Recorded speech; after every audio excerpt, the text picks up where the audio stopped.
Hello, Murad. How are you? Good. How's it going? Good, good, good. Let's go. Let's get right into it because that's what this is about. Rapid fire. When you go on and on too long, people tune you out anyway. So let's just get right to it. Murad, Trump. You're one of the leading voices in terms of immigration and organizing and advocating. What has happened post Trump? What are the conversations you've had? The New York Immigration Coalition, and what's the plan? So I think we start before Trump, right? What we've seen historically is that Republicans say the horrific and dangerous language and rhetoric that we then see Democrats take and turn into policy. And I know that no one wants to hear that, but that's literally what has happened with immigration for the past 20, 30 years in this country. The last time we had any form of immigration legalization efforts was under Ronald Reagan in 86. Amnesty, yes. So we haven't seen anything like that in the past 37 years, 38 years. And I think that unfortunately, in this moment that we find ourselves in, with the Trump coming in to power in January, is that he actually has more tools now to harm our communities than he did when he was back in office in 2017 because of the policies that the Biden administration has put in place.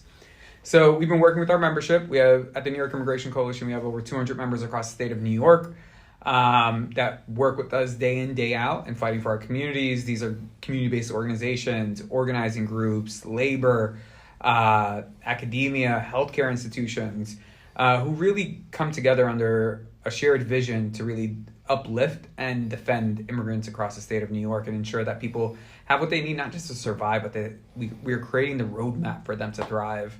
So we're looking at this in a number of different ways right now.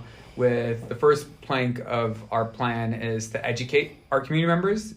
The number one thing that they need to know right now in this moment is, yes, there's an enormous amount of fear and uncertainty, but we need to know what our rights are, because that is incredibly important when you are approached, or if someone from immigration enforcement approaches you or comes to your home. What are your rights in that situation?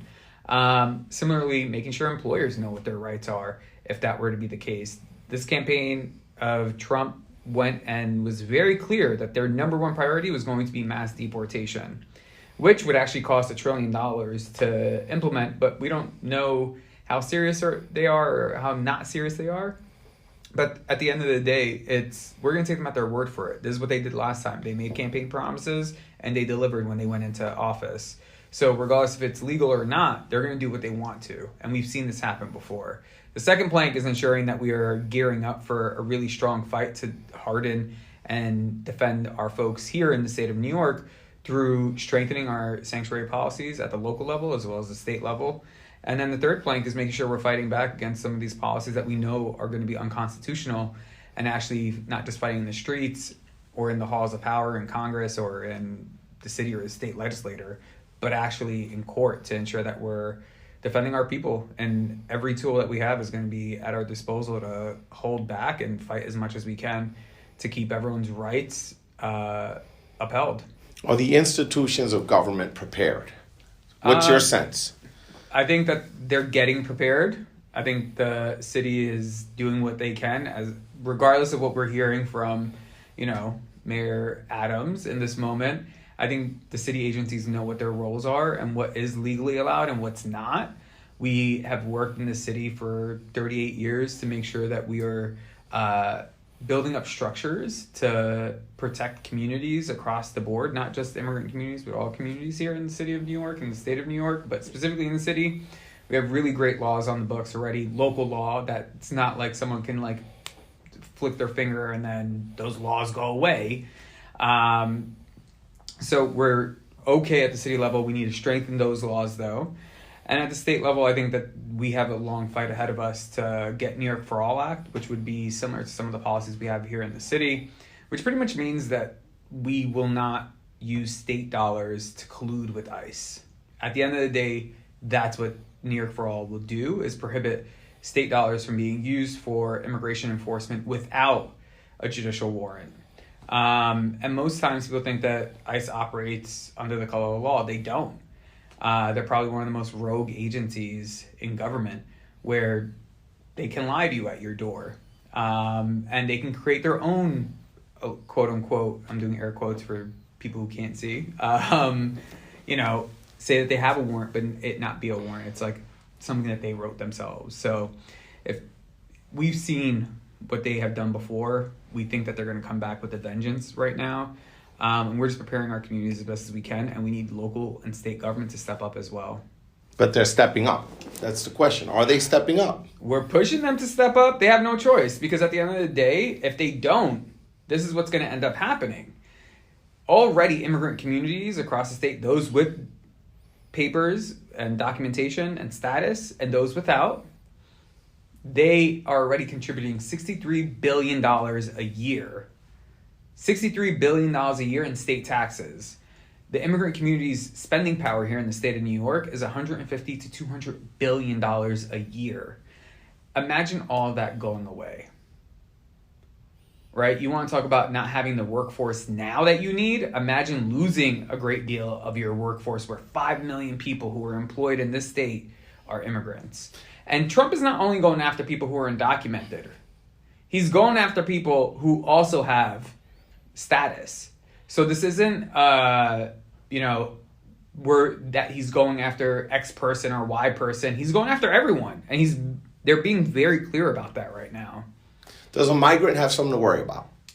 Everyone has. If you're an asylum seeker, okay. Are you more likely to get deported if you're an asylum seeker as opposed to a non?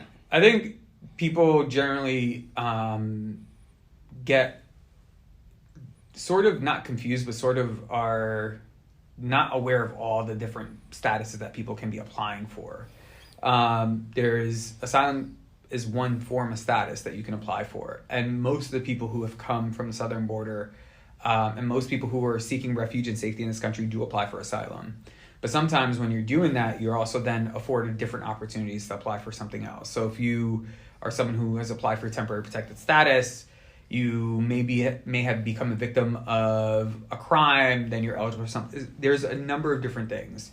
But to answer your question directly, regardless of what status you have or what status you're applying for, you should consult an immigration attorney to understand what your where you are in your case, but also to ensure that you are going to be okay if something were to happen.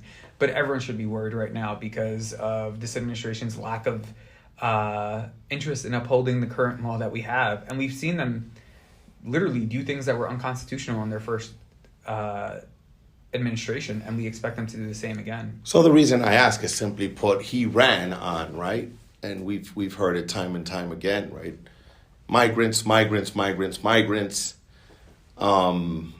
I'm going to fix the problem, right? Yeah. I'm going to fix the border. So if you're going to keep your campaign promise, arguably, you'll say, okay, on day one, I'm going to address this migrant issue, right? Whether it be at the border or whether it be in sanctuary cities, which has been another Republican talking point from the governor of Texas on, right? Like, oh, you say you want to give them sanctuary. Well, here's what I'm going to do. I'm going to bust them to you and you manage them, right? And that's, so now based on that, yeah, would that increase the likelihood that it'll be like, okay, this is a group that I promised to. So if under the first Trump administration, they said they had a list of priorities of people they're going to go after. Their list of priorities was everyone. No one was spared. And I know, Murad, I agree. I agree with you, but I am saying based on what we read, based on what we see, based on what we hear, right? Yeah. We're the capital of the world. Yes. The news, everyone comes, right? Everything comes out in New York. Let's call it like it is. Yeah. And it's been a national thing, and we have been sort of ground zero for the migrant influx. So you as someone who's, right, based in New York City, New York Immigration Coalition, the word is, right, you've read it. They're scared. They're scared that Trump is going to come for them. Yes, and folks, that's a rightful fear in this moment from all the rhetoric that they've been spewing, the campaign promises he's made, all the rhetoric he's been saying. What I think he's going to end up doing is going back to shutting down the border like he did before, which, by the way, Biden has done already and did it through, policy change, and that's already in place, right? he's probably going to expand that and gut asylum completely. Similarly, I do think, as we've seen his border czar and enforcement czar, Tom Homan has mentioned, they're going to go after people. And when asked the question, what are you going to do about family separation? He said, well, we wouldn't have to worry about family separation because we're going to deport families. So this administration isn't coming in to be a friend to our community. They're coming in to destroy our communities.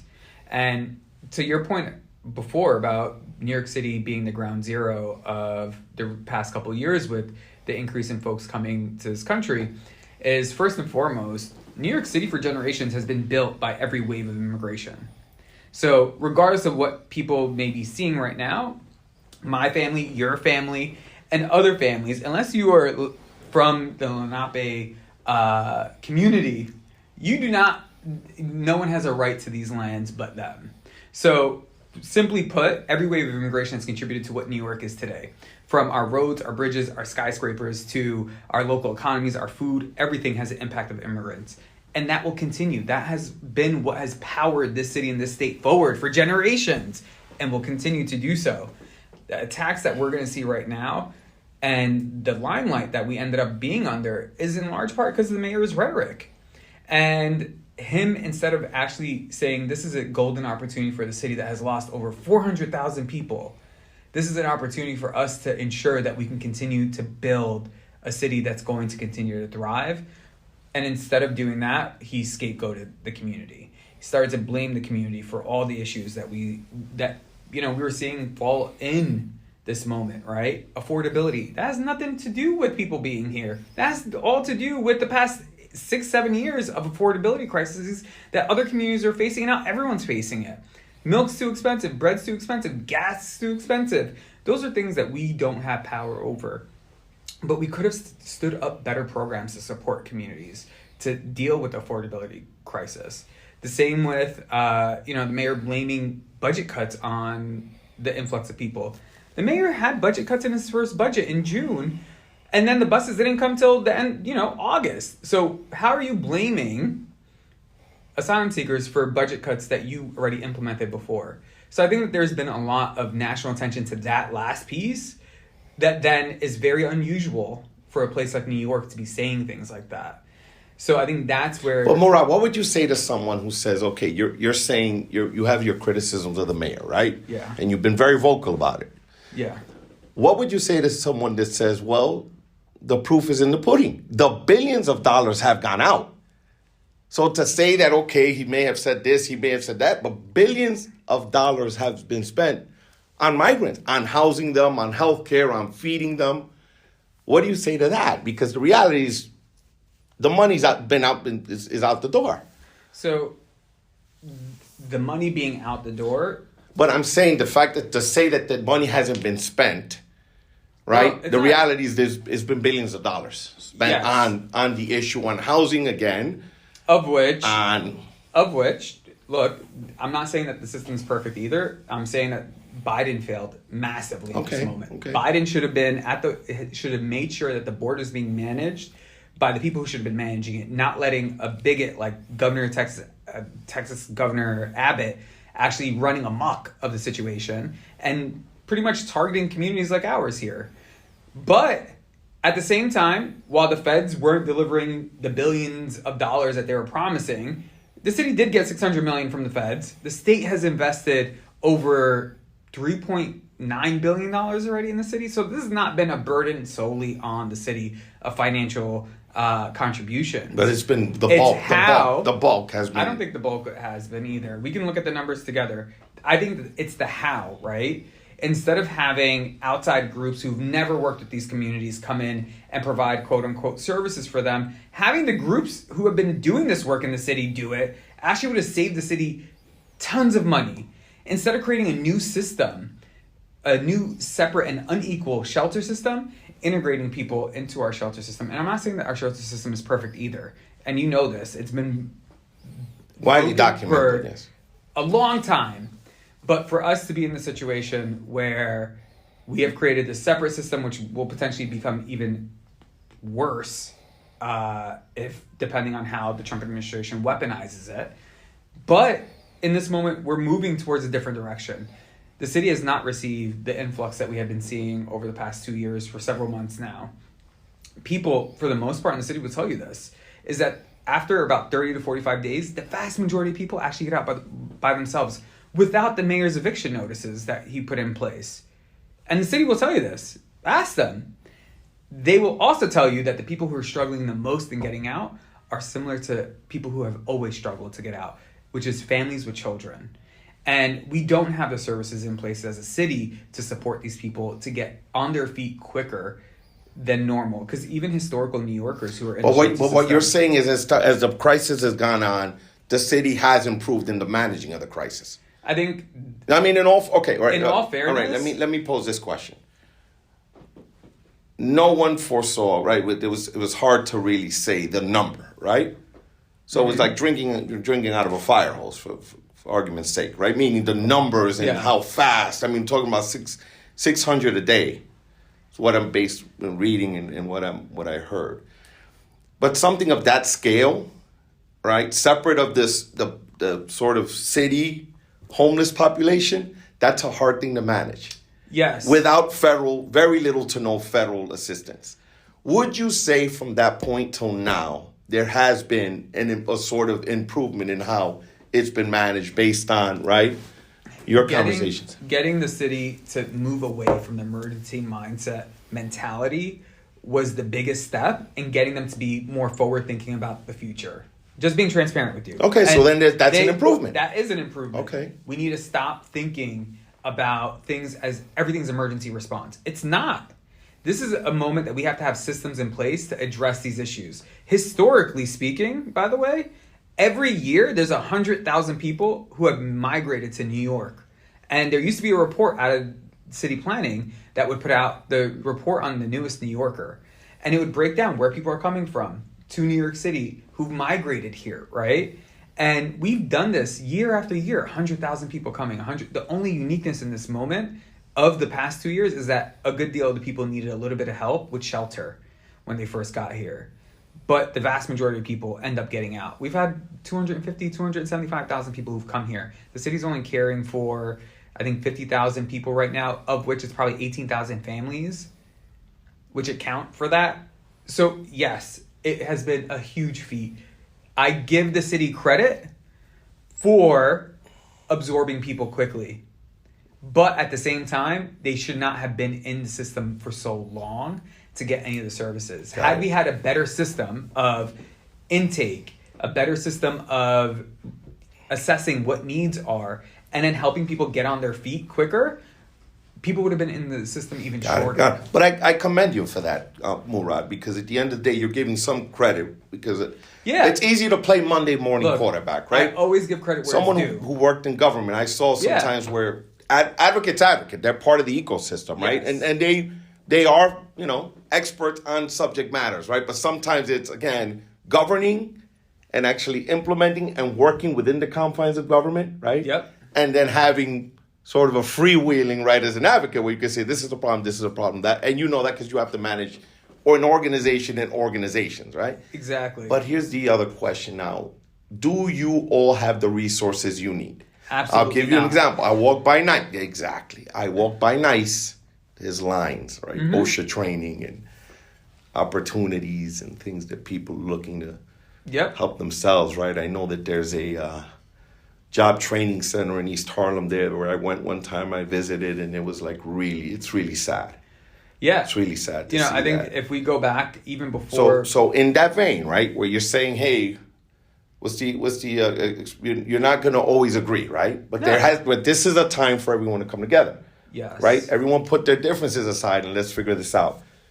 What are the tools you need? Obviously, there's always a funding need. Yes. But as you know, right to counsel, legal aid, other opportunities for counsel, that's hard. That's slim pickings. I think the piece here that I want to say, like, off the bat is, like, we have over 200 members across the state of New York, a good deal of them here in New York City, and they've been doing God's work. And I say that with my full chest, that this city would have broken... But most of these people do this for very little pay, a lot of sacrifice.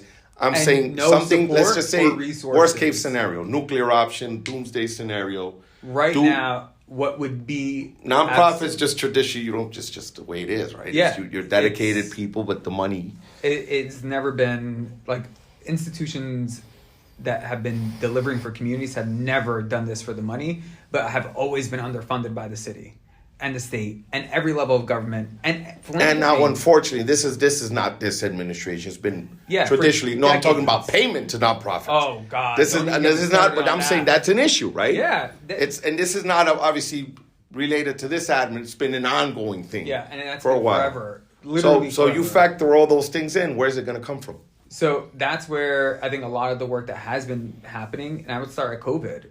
You know, I don't think people realize how bad food insecurity was in this city until COVID hit. And then those food pantry lines went from like 20 people to being around the block several times. And that's still continuing to this day. Go to any food pantry, ask them what their daily, weekly participant list is. It's going to be insane. We need to address those issues. And the same thing with the organizations that are doing this work. Workforce development like NICE, La Colmena, Mixteca, Catholic Charities, everyone who's doing the work to actually provide people with the support that they need to fully integrate here have been doing it with very little help from anyone. And we have raised resources to give out to our members to do that work. And that's a big part of what we do, right? It's not just that we advocate and do, policy, and we do service coordination and also provide people with the resources. All right. So with that said, is there a play to get emergency contracts for that work, considering the gravity of the potential problem? Hopefully it doesn't get there. Hopefully, I'm keeping my fingers crossed here, but not holding my breath. I don't think we are in a position. I think that there should be more resources made available to these organizations doing the work on the ground. The city should invest that immediately. They already have the resources. It's in their budgets. They should be giving that resources to the groups doing the work on the ground instead of trying to get like for-profit companies to do it. And I'm not just bashing for-profit companies, but if you come out of nowhere of like being, an animal, purveyor and like seller of animal products, and then you're trying to do immigration work, that doesn't work. That's like the weird thing about what this administration has also engaged in. But I think emergency support right now to organizations across the city would be helpful. And I'm talking not just about city resources. I'm talking about philanthropy, donors, whoever has any resources to give, donate. And donate as much as you can, because we're in for a rude awakening in the sense that our organizations have been underinvested in historically, but even more so over the past 4 years. And our communities are going to rely on us to provide them with the supports that they need, and we're going to do it. But the more resources we have, the more impact we can have. Secondly, we're going to be fighting for expanding protections for our communities at the city and state level. And that also includes fighting for more immigration legal services funding. It has been invested in historically, but we haven't seen the increase that we've needed to, even with the increase in people. Like the governor has increased those resources at the state level, but it's not been enough, and we need to go further. Well, let's wrap this up. Best day at your job. Highlight since you've been doing this work. What was the best day? You felt like you won the day. When I got through my emails. Come on, more. Best day. Or give me a green light. I don't know. Think about it. Green light. An enormous amount of best days. Yeah. I think for me right now, as someone who's like looking at my email calendar continue to bump up as we've had this conversation, everything from green light was a massive victory. The DREAM Act, I think people forget that. Yes. Protect our courts, doing the immigration legal services funding fights, where we started off with having no money to $1 million to $4 million. We're up to $65 million now. All this has been amazing. Here at the city level, being able to continue to deliver for our people and making sure that we're building out workforce programs, making sure that we're building out more protections. All those are like great days. I think the pieces for me that I feel like I finally hit my mark for the day is when I'm like, I have no more tasks that are left in my task manager. My emails are responded to. That's a win for me these days. I have a question now for you as the advocate, right? As someone who runs the organization. Advocate's advocate, right? And you fight, but you have to work with government. Yes. At what point do you know when to take your foot off the gas? And here's why. You see members go into a body elected democratically. They may have positions that are not, right? Depending, right, left. And sometimes you say to yourself, wow, this person may be right, may be saying all the right things, but they can't get anything done because they don't know how to work within the body. There's a speaker, there's a majority leader, this. At one point do you say, okay, I am an advocate, I have an organization to run, I rely on government for funding. When do you say, okay, I need to work, I need to play nice in the sandbox? What makes that determination without selling out, quote unquote? Well, regardless of us getting resourced by government, we're still going to do the work we need. Absolutely, yes. So first and foremost, I got it. No one's going to question the integrity of what you do or who you are.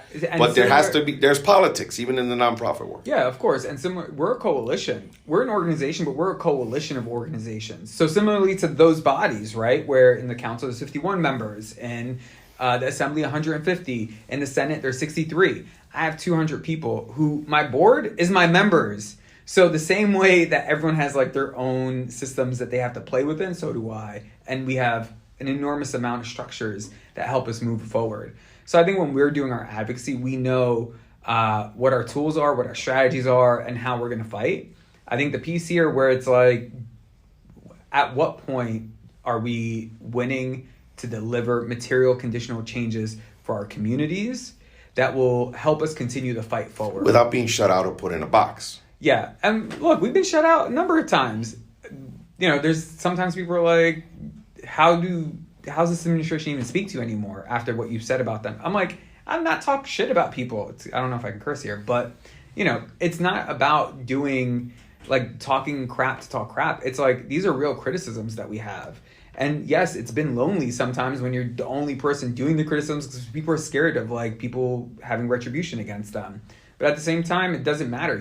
If this is the work that we are doing, we have to stand up and actually fight for our people. And you can't do that by being, you know, in a closed room talking to people and like demanding things in private. That doesn't always work. So use all the tactics and strategies that you can employ to actually literally deliver the most good that you can. And that is the strategy that we take at the NYSC. Worst day on at your job, the worst day that you could say, was it the Trump election? Was it? I think the worst day was probably the first Trump win back in 2016. That was probably the worst day. Well, Rod, thank you for your time, man. We went actually a little over, so it was engaging. Usually I try to wrap it up 15, 20, 25, so we're nearing a half hour, so it's time to wrap. But look, I thank you for being here and for supporting me, and keep doing what you're doing, man. No, I appreciate it. Thank you for having me. And happy holidays if you choose to celebrate it. Yeah, everyone, happy holidays.